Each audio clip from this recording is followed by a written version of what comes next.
Hi, everyone. Welcome to our Lunch and Learn, where we talk about anything and everything related to Talent Search and EOC, the grant competition. Well, this is our first one back since I believe the government shutdown ended, but I don't know. Put in the chat if any of y'all have heard from your program officer. Leah and Donna, I don't know if the APR website has changed. I decided not to post something because it kept changing. I was like, oh, let me see what it's looking like today, if there's any changes in the due dates for the APRs for Talent Search or EOC.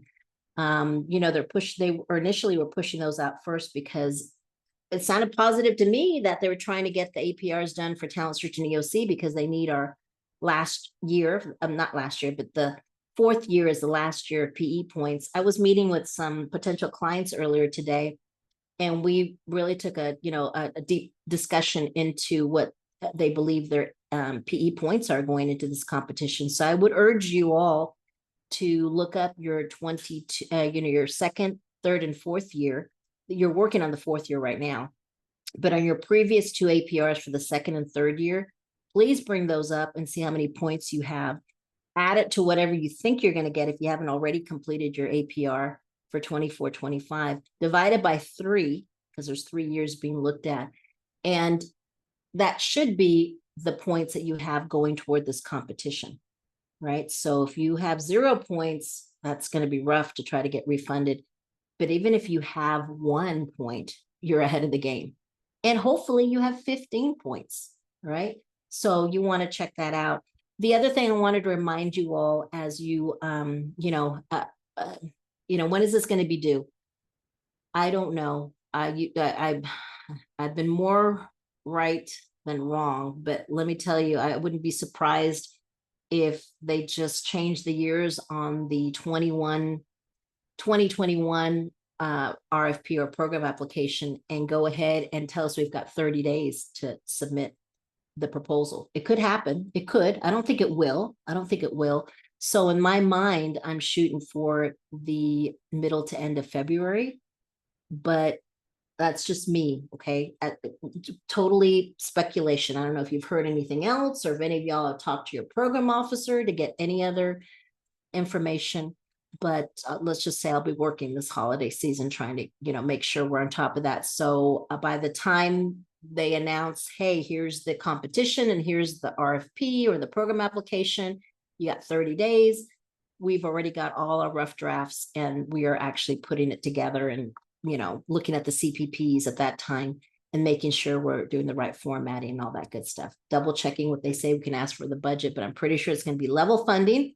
But before we get into that, I just want to remind everyone that we do have a couple of free APR webinars going on, and our webinar for the APR for Talent Search and EOC is on our YouTube channel.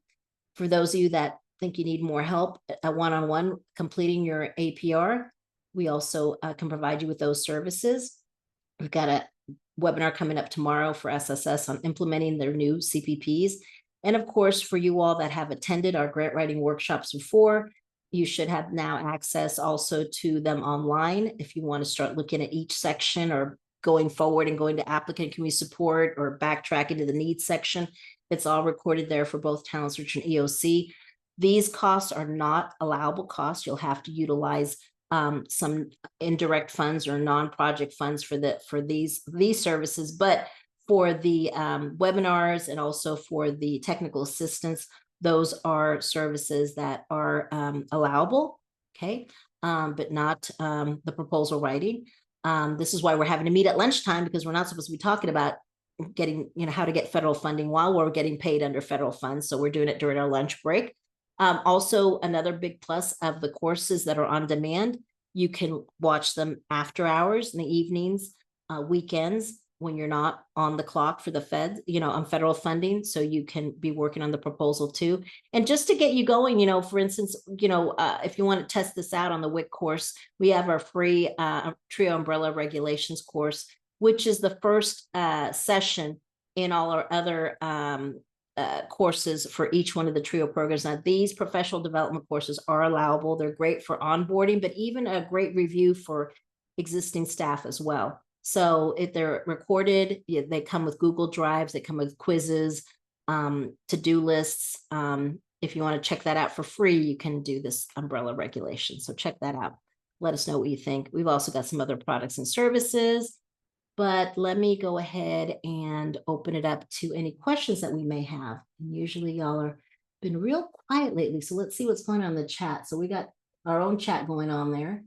You have not heard anything from the program specialist, okay? All right, and so we can also take any other questions. I prefer to keep it proposal related, but in case you guys have any other questions about anything in general related to Talent Search or EOC or Trio, let us know. Go ahead and put it in the Q&A. You can also do that anonymously, all right? I think I've covered most of the thing I wanted to cover initially. Okay, now let's go to the Google Drive here. Let's review what's in there. I'm going to go to the Google Drive. I'm sorry. Let me see here. And bring that up. You're seeing my screen, right, Donna? And I'm going to do. Yes, I see your Google Drive screen. Thank you. Thank you. Okay, so let's talk about this lunch and learn and bring up a couple of things that I would be doing. As you know, the government's opened up. So, you know, I definitely want to take a look at what's in this Google Drive. I've mentioned this before. You want to take your old proposal, split it apart for 2021, split it into the different narrative sections, okay? And I want you to go through it. And we've got some documents here. We've got EO compliance review, key terms, phrases, and activities. We've got gear up words to review. And we also have an overview of the executive orders and also a document that says grant writing under the Trump administration. So you want to look at those, that information and make sure each one of your sections, the narrative, you look for any keywords that are in your old narrative as you go and update it, right? Although questions may be the same, which I'm thinking they're going to be the same, the questions will be the same, the answers will be reviewed and assessed very differently, okay? And you know that they're just going to be looking for words to possibly cancel. So you have to change, that would be the number one thing. Before I even change the content or if I'm changing a practice or adding another service, no, you can get kind of overwhelmed, but first just look at your old stuff and make sure your old stuff doesn't have anything. You might want to do that now. I mean, for you know, you still got a year left on this grant, and to remove anything that might fall under the wording here. One tip is to, you know, upload it as a section at a time after you upload these documents in ChatGPT to have it check for you. Please go through this and then you got to double check it because it's not always perfect. And that's what I would start first to do. And then, okay, it's been looked, or I went through the needs section just for the trigger words. I went through the objective section. You know, one of the sections that's going to get hit hard by that is the quality of personnel. It probably has a bunch of that stuff all over the place. So I'm going to make sure that that doesn't, you know, have any of that language. And then I would start updating for, you know, the policies. I would then start updating if I'm going to provide a different service or updating like you were going to do. That's what I had to do. I was trying to do initially both things at the same time and I was getting confused. I was like, no, let me do this. Let me go ahead and make sure I just take my old stuff and make sure it doesn't contain any trigger words. Okay. Okay, now I'm going to start updating each section to make it better, to make it read better. The questions may be the same, but it's 5 years later and the world has changed in the last 5 years. So I want to make sure that I update that. And of course, update the data collection. So you have a couple of resources here to help you figure out what's going on there. I do get emails from folks saying, hey, even in the proposal you wrote, it said this, this, and this. I said, oh yeah, that definitely needs to be, you know, revised. And you can also use ChatGPT to help you do that. Say, hey, how can I, you know, here's this sentence, this word, or this description. What's a recommendation? Not only, you know, look at this and see if this is, you know, because I get that question all the time. Kalisa, can you look at this and see if there's an issue with it? And I go, okay, yeah, I don't think so. But what I'm doing is I'm taking that, I'm putting it through there and I'm saying, is this possibly an issue? And I look at it again and I go, okay, well then what are some other ways to reword this? So I still am talking about answering the question in the way that gives the reader some content. But I stay away from those words. So it's not like I'm taking things out and not replacing them, but I'm able to reword things. That's the thing. Okay. And that might take a minute to do. So give yourself some time to do that, like maybe this weekend, just go through and have them separated. And even if you do that, that's a big accomplishment. Then, of course, you want to look at your needs section for both EOC and Talent Search. That is something that takes so much time to do, right? So you want to make sure that you give yourself enough time. Time's going to be your worst enemy. Okay. You may have the access to the data. Some people say, oh yeah, I have all the data. I said, okay, just because you have the data doesn't mean it's showing a need. What happened last, maybe it was easy to find and it was showing a need 5 years ago, but now is it showing a need? And we're not, of course, comparing. I mean, you can't help but compare your data collected now, what it says compared to what it was 5 years ago, right? But in the grant, we don't give a comparison to 5 years ago. In the grant, we compare what it is right now. For example, the persistence rate for your students at your target schools right now. What's the rate for each target school compared to district or state or national rates, and each one of your target schools must show a need. You might have to go back and forth to add something to it, like we talked about, like maybe, oh wow, it's so high, so maybe I have to say, add, what about the percentage of students that came back to the next grade level or went up to the next grade level with a certain GPA, because otherwise it was so high to begin with. For Talent Search, your rigorous secondary school program of study, in the regulations, you've got 6 definitions that you can pick from. You want to make sure if that definition is clearly stated in your old proposal, and if not, you want to make sure to be clear this time around. They're not going to change the definitions, so you're kind of stuck with them again, but I mean, with those same 6, but maybe the last one on the number of students that the percentage of students that completed 2 or more AP courses and got a 3 or higher, I can't find that data anymore, or it's so ridiculously low, I'm having trouble setting an objective on it. Well, then look at another definition. But all that takes time. The definition that I'm leaning toward more, and it may not work for you, is the second definition that's in the regulations for Talent Search. And I'm paraphrasing here, that it says, whatever the state says is an honors program. Okay, well, let me find out in Texas what they classify as an honors program and its definition. So my definition is based on the state's definition, and see if I can show a need. So I may have to latch on to that definition to show the need, but then if I'm thinking ahead, then I'll be stuck with it on my APR to try to meet that. And that's going to be hard. Well, you can think about it, but you got to go ahead and go with what shows you the need and gets you refunded using a more rigorous definition to show the need, even though you are thinking that, oh, later on, it's going to be really hard for me to meet that objective. Well, that's later on, and worst case scenario. So what if you never meet that objective? It's worth 1.5 points on the second, third, and fourth year. You can survive that, but I'll probably lose more points up front if I don't show a need.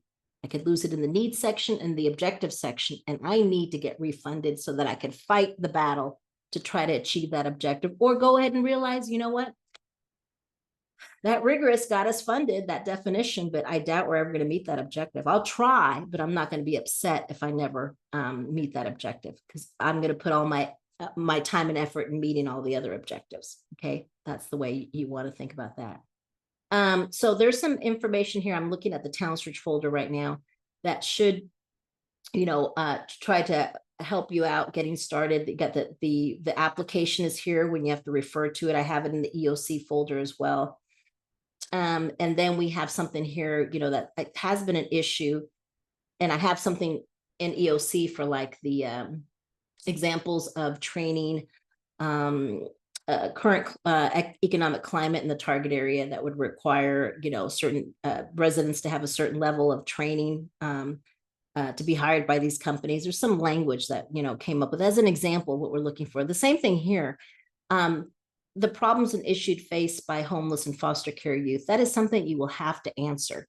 Even if you have a small number of those students at each school, that we're not going to focus on that. Of the students that are there that are homeless or foster care, you need to have the target school folks or your own staff speak to, here are the problems and issues that we have seen firsthand faced by homeless and foster care youth at the target schools.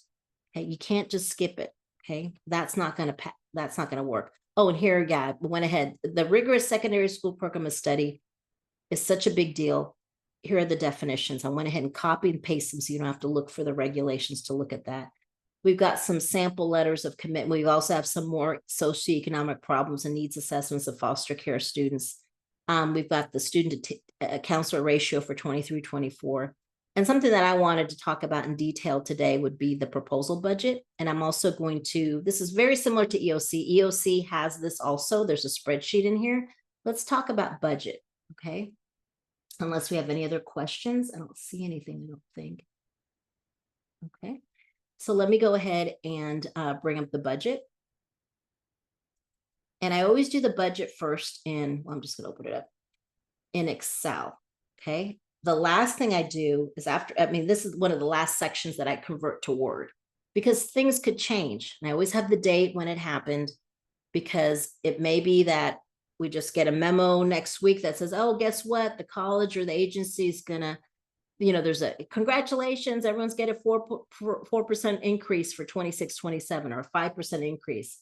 And you're conflicted because you're like, oh, great, but then not great because that means I've got to redo the budget and take money away from other areas. So here's just an example of what, a sample budget in Excel, which would be very different, not very different formatting wise, but detail wise to the budget that I would send to my program officer after I get refunded, okay? This is for the readers. This is to make sure they can clearly see that I've got everything covered. So right now on this spreadsheet, which will look, I believe 75% of this, imagine this in a Word document, okay? It's pretty much going to be the final section, but institutional commitment, I have to decide upon that. If I don't have a lot of commitment from my agency or institution to cover things, I may just include it in the narrative to let the readers know, don't worry, I got that cost covered because the college is going to pay for it. Or isn't it great that the college is paying for part of the salary if that's happening? If that's the only major contribution, then I may just include it in the narrative. But if for some reason for both EOC and Talent Search, I'm going to have to utilize a lot of institutional commitment, I may actually leave that column there. So it just depends. But we're in Excel. Anything goes right now. This is just a sample setup, the number of personnel. I highlighted in yellow those things that this project can't afford.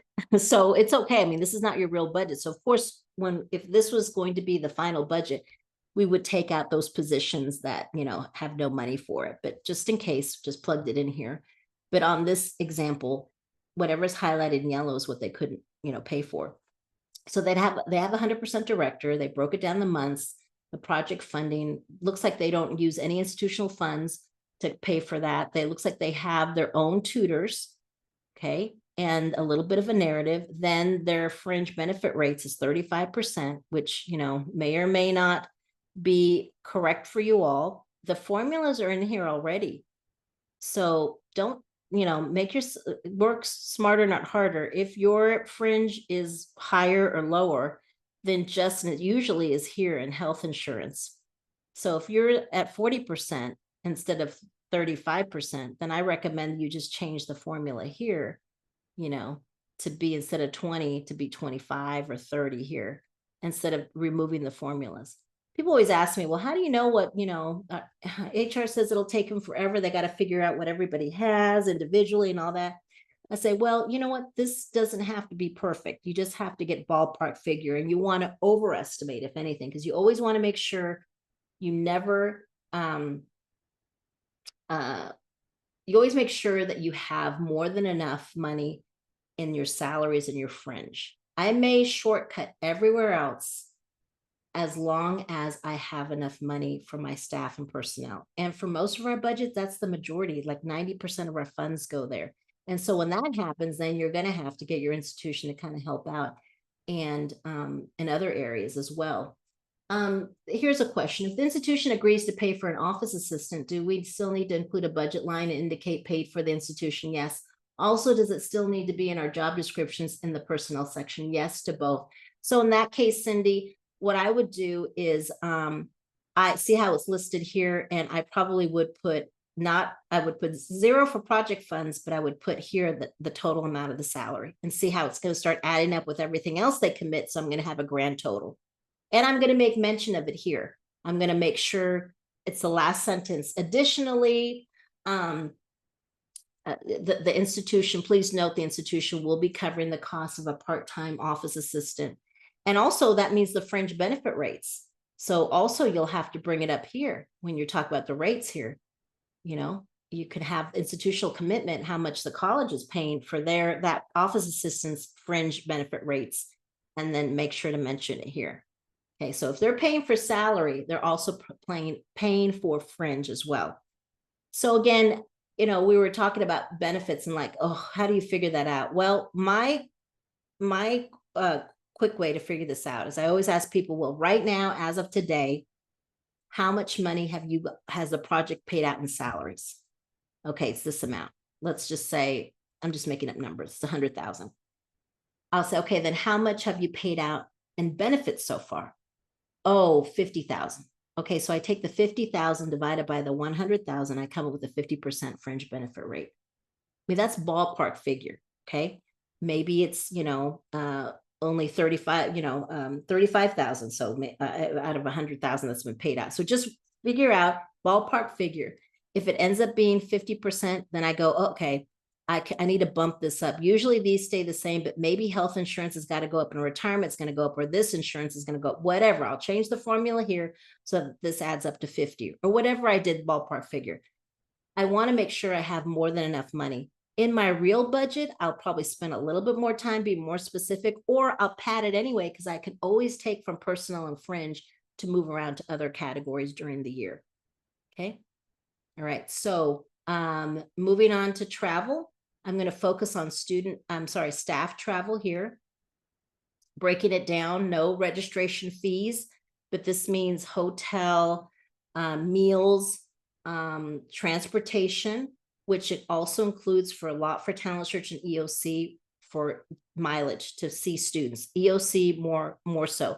I don't think EOC has a lot of student travel, and that's okay. You probably can't afford it, and that's okay. These are adults. In fact, in Talent Search, travel for students coming up here is something that is allowable, but it's not required.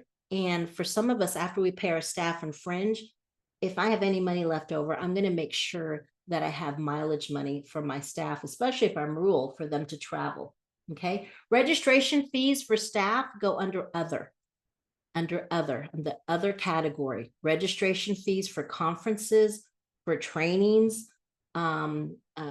those go under other. Okay. Not under travel, staff travel. Right. So maybe your institution is going to pay for student travel. Well, here you could put the category here, the dollar amounts here. It looks like they've got 20,000 here, which, maybe if I have a 50% fringe benefit rate, I'm going to pull from student travel to pay my benefits. So no travel. No travel is okay. All right. But you need to have money for your staff to put gas in the car for mileage to go travel to the target schools for sure. Okay. Equipment is not applicable. We still show it up in the category because it is listed on the federal form. So I just put not applicable. And then supplies.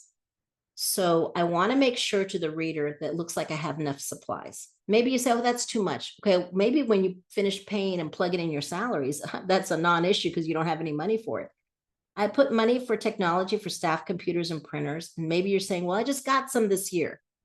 Okay, well, you better make sure to let the reader know or go ahead and just put 1,000 in. So, when you do your real budget, you don't have to commit to keeping it there. You could take it out of there. But right now I want to make sure a reader picks this up and says, okay, to serve 500 students and with a staff of 3, they talked about using this database reports, but how can they do it if they put 0 or they don't have computers listed or a database? They don't have to know that you already have those things on board. When you do your real budget to your program officer, if you've got those items, you can move stuff around. I mean, they're going to want a whole new budget when you get refunded anyway.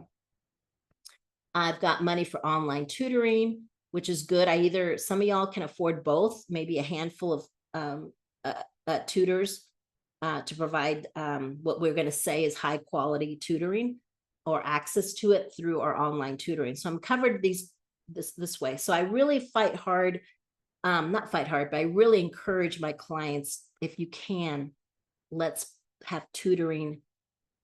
Even if it's just 2 tutors, we'll say that they work with just one school at one grade level. Again, tutoring, high quality does not mean high quantity. Okay.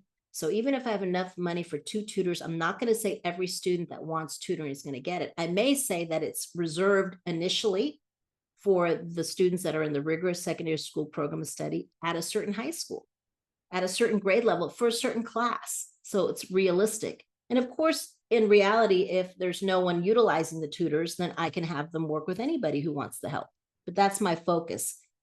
I think it's also very important to sell to the reader when you're talking about the plan of operation and you talk about providing students with access or connections to high quality tutoring, that you throw in, well, it's high quality because I hired the tutors and we're training them. And also we have a reputable online tutoring software as well. So you see, I covered both bases, because now I can say we can reach more students and we're using a product, and I might use some of their selling point, marketing points to use as an explanation as to why it's high quality.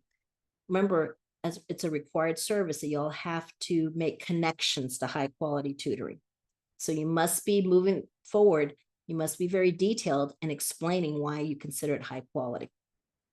Okay, just can't say, oh, referral to the target schools. Oh, I would take a point off. You didn't tell me why that's high quality. At least give me something to, well, this is high quality because this, and this, give me something. And so this time around, I really want to make sure I'm careful about that. And again, high quality does not mean quantity. It could be reserved to just one grade level. I recommend you tie it into a service that is initially specific to the rigorous secondary school program of study objective that can start at the 9th grade. Doesn't have to be just for the seniors if that student is in that, trying to get that type of diploma plan. Okay, that's just one way to put that. And then I'm also looking to see if you've got money for some curriculum, some workshop, because you're talking about all these workshops in your plan of operation. Well, who's going to pay for that? Okay, so you've got that information there. So, there's your supplies. Maybe your college is paying for your computers. Maybe your college is paying for the online tutoring. Then you can bring it up here, make it 0 here, put it here, and see how it starts adding up. So again, Cindy, if you've got a lot of commitment coming from the college, then I may leave that column in there to convert over to Word. If they're only paying for one thing, which is still a great thing, maybe I don't have a column here that has zeros for everything except for that one thing, and I just talk about it in the narrative. I may list it here and put 0, maybe not even have this column, and then put a mark, an asterisk there and say, okay, well, it's 0 because the college is paying for it. I don't want you to forget about it. Contractual on your proposal budget is not applicable. Okay. You may get it approved annually with your program officer. I know that when I worked at the Boys and Girls Club, we had for Upward Bound and for Talent Search, we had our tutors contractual. So they weren't under personnel, but I didn't do it in the proposal budget. In the proposal budget, I put it as personnel. And then when I did my annual budget, I put that money under contractual and got it approved. Construction is not applicable in either your annual budget or your proposal budget. And then we've got other. See, Cindy, this is where under other we have, I'm sorry, let me move this here. We have the registration fees. okay, for the conferences here and any professional development, that you may be able to pay for. Maybe the college is going to pay for that. Postage, printing, telephone, cell phones, that's not common anymore. So you may not have to have that. And then we've got our narrative building up here to match it. So, this is going to be important too. And then we've got our total direct costs. And then we have our modified direct costs. What we have to do here is we have to take away participant travel, which was 20,000. So your total cost were 258, 310, and then minus $20,000 and rental. But this they didn't have any office rent or supply rental, so it was just 20,000. So that's deducted, and then the 8% is off of this lower amount, okay, and then the grand total. This amount here is added to the total cost to get us the grand total, and then our cost per participant here. All right. So again, this is something I usually do or have my clients. This is the first thing we work on. One of the first things we work on the data collection. The data collection can take months. We've been almost a whole year working with folks on their data collection, back and forth, back and forth, back and forth. We're, doing it, not rushed. So we can make better decisions and go back and forth, that kind of thing.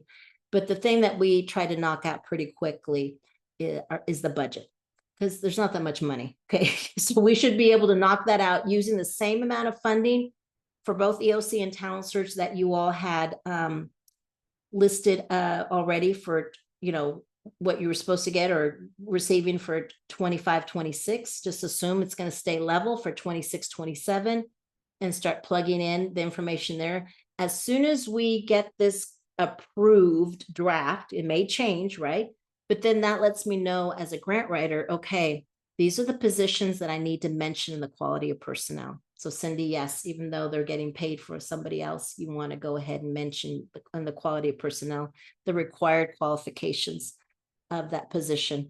And then also very important to my plan of operation. Now I've got to write a plan of operation that covers, who's going to identify, who's going to inform the community in both EOC and Talent Search about the program, the target area, the institutional commitment, all that stuff, the agency or the college, who's going to identify, recruit, and select, who's going to do what, needs to match my budget and my quality of personnel. So many times I've read a plan of operation and the positions there, either by title, don't match later on what I see in the budget, or even later on in the plan of operation where there's a part where you talk about the management of the project, you're supposed to list, a brief little project structure. And sometimes that's the first time I realize, oh, they have an assistant director. They didn't mention that at all. I've never seen the assistant director mentioned once in the plan to inform, the plan to assess the needs, the plan to provide services. What's up with that, Or, oh, they have an admin that wasn't mentioned, or whatever. There's a disconnect. So I want to make sure that we understand on the budget. It's kind of like my blueprint for most of the rest of the sections of the proposal, like the quality of personnel, that it matches, and big time the plan of operation, so there's not a disconnect. Okay.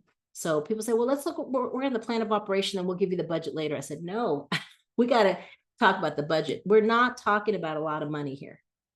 We're not talking about a lot of money, and we can always adjust it if we have to remove a position. That not the end of the world, but we want to get moving on the quality of personnel and on the plan of operation to make sure there's a match. You don't want that mismatch. I've seen people lose points for things like that. You said you had one advisor, but over here it says you have two, or over here you said 100% director, over here in the budget says 50%. So make sure that they are consistent. Okay. Do we have any other questions? Let me see. Type answer. Done. Anybody out there have another question about the budget? Let me share the EOC version. Okay, and I'm going to bring up the EOC version. And again, in Excel and look, but slightly different, but we have a place for the agency in college if they're going to pay for anything. Okay. I've highlighted in yellow those things that this project could not afford initially, but maybe you can, maybe your budget's bigger. And here's their benefit, 35%. I can adjust that. I can adjust the formulas. Look, they have no money for conferences for regional or state, but I better make sure they have mileage here. And then they have a little bit of money for college field trip. But if you're like barely, but if your fringe or your salaries are higher, then you've got to make adjustments, right? So don't think that this is I got to stress for both Talent Search and EOC. I plugged in some fake salaries and fake fringe. Don't feel bad if yours are much higher or much lower, because these are two things: personnel salaries. The salaries you have to pay people, and the fringe you have no control over. That's your agency or your institution. You can't. The only thing you can control is maybe the percentage of time of the director, or maybe the number of people in that position, or maybe eliminating a position, unfortunately, to make it work. Okay. The fringe you're stuck with, don't go down on that number. I can't tell you how many times later on people have come back and questioned, why didn't you give me more fringe? I said, I did. Someone must have there adjusted it down. But I always try to max out on fringe, because sometimes it goes up more than if we're on level funding. I mean, that's bad enough. But something that doesn't stay level is if your college or agency says, no, people have to get a 4% cost of living. Well, okay, I'm going to put that in the budget, but I'm not going to get an extra 4% from, the Department of Ed. And what jumps up a lot is the insurance. That might jump up to 15, 20% a year. And so, and it's not your fault. There's nothing you can do about it. So again, you're like, oh my God, 60,000, that's so low. I better make it match this. No, you better make it match what you're going to have to pay. And so these two areas of the budget, the personnel and fringe, I mean, they suck up, 85 to 90% of your budget. And then you got to see what you got left. And then you got to make it look like, well, look, I've got nothing left for this. What about, I got to have something, and you can't say, well, we already have supplies. No, then you got to say the college is going to provide that. Somebody's, there's a disconnect. Now this grant here has enough money, but you may not. So whatever is critical that the readers are going to be looking for, you should, or you better say that someone else is going to cover that for you. Now, the thing about when you say that your college or agency is going to pick up the costs, like, see, Cindy here, there's nothing for registration here for the staff here, just for the director to go. But let's say, you're working on this, and I just lost my train of thought. Oh, you're putting here in the budget, and then don't forget whatever your college does give you, like Cindy, that position you mentioned that the college was going to pay for. You should have already mentioned it earlier in the applicant and community support section on the applicant side, where it says what other resources, and you want to make sure you make a big deal about that the college is paying for this position of the administrative assistant or office assistant to work on, to help you with data collection or whatever, your database, whatever. Great. So that would have been the first time you mentioned that to me. And then you're going to remind me here. Now, let's say everything's great. You get refunded for both Talent Search and EOC. This is the downside. Just like when you use a tough definition for the rigorous secondary school program of study to get the points to get funded. And then when it comes to do the APR, you're stuck using that rigorous definition too to try to get your points. The same thing can happen with the budget.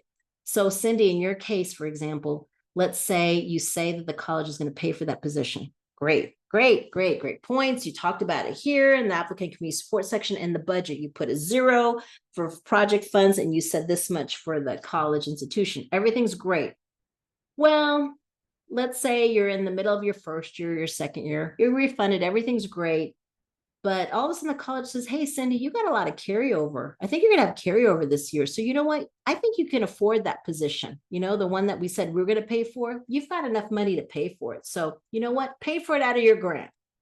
Problem. Because once you say, and the Department of Ed, well, this is what they check during a compliance assessment. Once they look at your quality of your applicant and community support, and can look in the budget as well in the proposal, and it said that unless it wasn't updated on annual budget request, they said they were going to cover your computers, they were going to cover a position. During the lifetime of that grant, the 5-year funding cycle, if you ever find yourself having carryover and you wanted to use that carryover to pay for things that the college said they would cover initially, that's not going to be allowable. Okay, so don't go too crazy with, oh, they're going to do this and cover all this. Because even if you have carryover to pay for something that would have been allowable for you to pay for had you had the money in the budget, they're going to say it's unallowable because your college or institution already committed to that. Okay, so keep that in mind. All right. Okay, so let's see here. Any other questions, y'all? We'll talk about the budget. We've got some resources here. I updated a timeline here that's very similar to Talent Search. If we were starting right now, in both EOC and Talent Search, if you look through the Google Drive, you'll be able to see a timeline of what you should be doing. And I updated it to what should be doing in November. November's pretty busy because we're running out of time. Then December, what should be going on. Talent Search has another one like this, January and February. Okay, so I've updated that. Usually I have a lot more time, but now we're getting, so I'm condensing that in case you were to start right now. What would you be working on? You're going to finalize. At this point, y'all should be finalizing collecting your target area data for EOC, for a Talent Search, finalizing your target school data collection. Okay, you should have the budget drafted already. Okay, and you should have a really good draft of your applicant and community support section updated and drafted. Okay, if you have to push everything else back, evaluation plan, quality of personnel, plan of operation, objectives, okay, you could probably do that in a weekend. I wouldn't recommend it, but the budget you could knock out pretty quickly in Excel. The need section and the applicant and community support sometimes takes a lot longer, believe it or not, because you're looking for data in the first part, and also with the applicant and community support, a lot of that is out of your control. You got to, get some, get not a lot, but quality commitments. Not just, oh, we like you so much, we want you to be in, we want you to get refunded. No, what you're going to be space, you're going to give us training, referrals as the usual thing, but above and beyond that, is there any kind of training or referral of services that we can't provide, and be a little bit more specific about that. Okay, and don't forget that if you're at a college or university, when it gets to the section where it talks about, okay, what is your commitment from the community, either agencies or community-based organizations? Remember that they have to be off campus. They cannot continue to be part of the college that has the college name and it's the food pantry of the college or the daycare of the college. It needs to be separate from the university. Okay, so if you're a college or university, then you need to show commitment from agencies. If you're an agency, then for Talent Search, you have to show commitment from the college and not other agencies. So I have the same thing with my folks that are from agencies, and I was from an agency submitting a grant for Talent Search, and I kept wanting to talk about all the other agencies that we work with.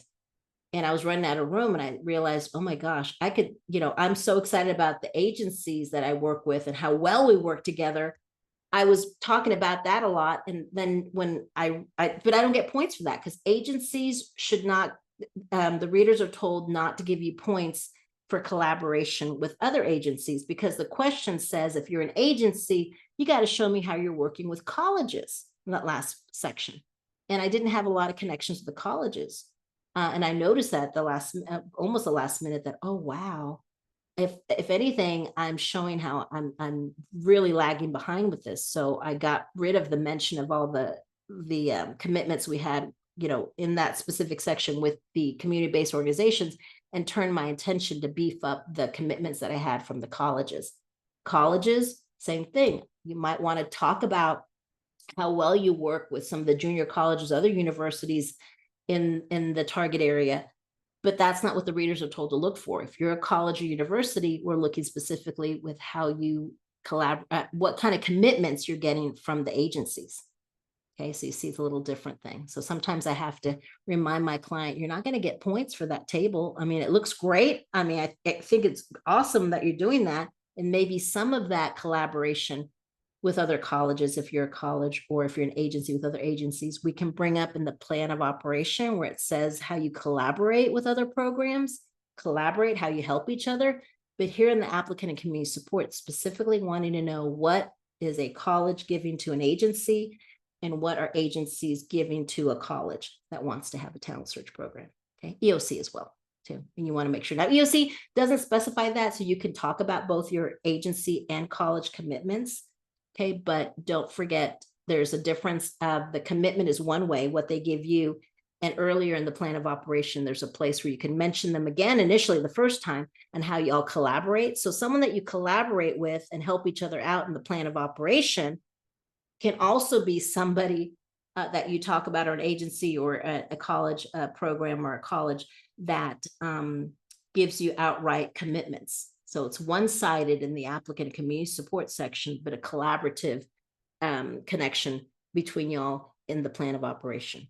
Okay, remember, repetition is good. You know, at what you mentioned to me in the quality of personnel or in the plan of operation, when you do an org chart for your staff, Cindy, you could also put in parentheses when you put the office assistant on your org chart for the project, you put parentheses that it's institutionally funded. And you remind me of that on the little chart, you know, a little narrative. Okay, so that's the first time. Then in the applicant and community support, you remind me the second time that they're donating that. And then you remind me in the budget. A lot of reminders here, you know, in case you missed it, because a reader doesn't necessarily go back. Some of them go back, but you can remind them. It's almost like they score each section separately and they're not supposed to remember, so you remind them, okay? Let's see, any other questions? I don't see any. Oh, here's one. Do you reword your reminders? I don't say, I think you might be saying, well, as previously mentioned, back on page whatever, I don't ever give them a page because that's what I used to hate as a reader. And also as a writer, what if I move stuff around and the page number was wrong? Oh my God, I have nightmares about that. So I would introduce it first in the plan of operation, that position, and put, you know, in the chart institutionally funded. Then I would, you know, I wouldn't say, I might not even say, as previously mentioned, I would say, please note the administrative assistant or office assistant is being donated or paid for out of project funds. And in the budget, please note, blah, blah, blah. So no, not necessarily. I can't think of when, and if I mention it in the plan of operation, a group, like if I'm a college and I talk about how we collaborate with the Boys and Girls Clubs. I mentioned that collaboration in the plan of operation.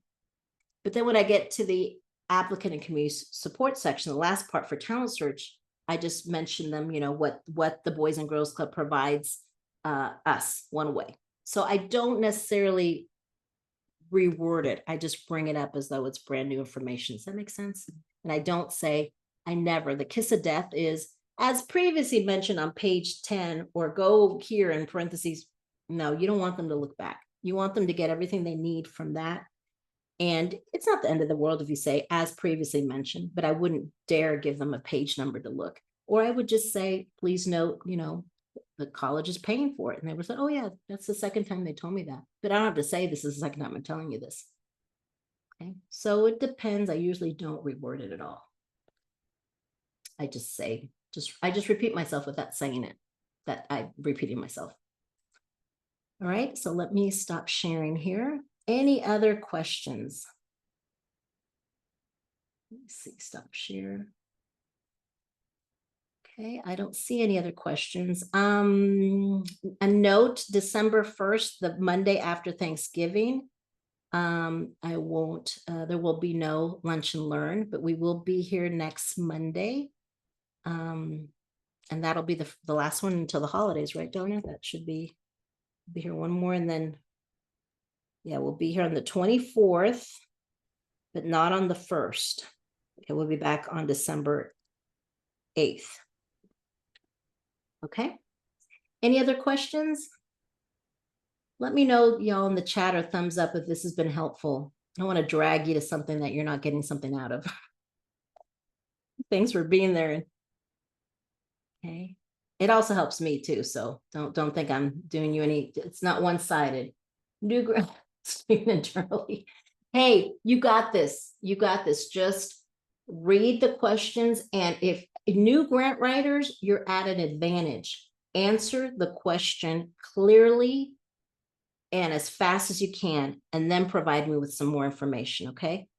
All right. This is not hard to do. It's just time consuming. Okay. So you want to, do it when you're not, whatever, but, scream internally and space. They can't hear you scream. You'll be fine.